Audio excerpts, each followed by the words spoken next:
നമ്മുടെ സാധാരണ യാത്രയൊക്കെ കഴിഞ്ഞിട്ട് നമ്മൾ ഇടുക്കി ഭാഗത്തോടൊക്കെ യാത്ര ചെയ്യുമ്പോൾ ഉണ്ടാകുന്ന ആ ഒരു അനുഭൂതി അതൊരിക്കലും പറഞ്ഞറിയിക്കാൻ സാധിക്കാത്തടോ. കഴിഞ്ഞ ദിവസം ഇങ്ങനെ പപ്പ യാത്രയൊക്കെ ചെയ്ത് കഴിഞ്ഞിട്ട് ഈ വീഡിയോ എൻ്റെ കയ്യിൽ കിട്ടി കഴിഞ്ഞപ്പോൾ അത് ഭയങ്കര ഫാസ്റ്റായിട്ടാണ് വീഡിയോ കിട്ടിയെങ്കിലും അത് ഞാൻ സ്ലോ ആക്കി നോക്കിയപ്പോൾ വളരെ മനോഹരമായിട്ടുള്ള എത്ര നല്ല കാഴ്ചകളാണ്. നമ്മുടെ ഈ നഗരത്തിൽ ജീവിക്കുന്നവർക്ക് പെട്ടെന്ന് പോകാൻ പറ്റിയില്ലെങ്കിലും ഇങ്ങനെയുള്ള കാഴ്ചകളൊക്കെ കാണുമ്പോൾ വേറൊരു ലെവൽ തന്നെയാണ്. അപ്പോൾ ആ കാഴ്ചകളിലെ ചില ക്ലിപ്സാണ് കാണുന്നത്.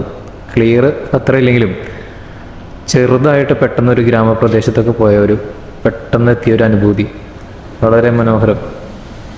ഒരു ഹെയർപിൻ വളവും ഇതൊക്കെ കഴിഞ്ഞ് വണ്ടിയൊക്കെ യാത്ര ചെയ്തിങ്ങനെ പോകുമ്പോൾ നല്ല അടിപൊളി സൂര്യാസ്തമയവും ഏകദേശം ഒരു 3-3:30 സമയമായിട്ടുള്ളൂ. അതിൻ്റെ അപ്പുറത്തേക്ക് ഇല്ലെങ്കിൽ എനിക്ക് തോന്നുന്നു. അത്രയും മനോഹരമായ നല്ല നിമിഷങ്ങൾ. അടിപൊളിയായിട്ടുണ്ട് എന്നാലും യാത്ര.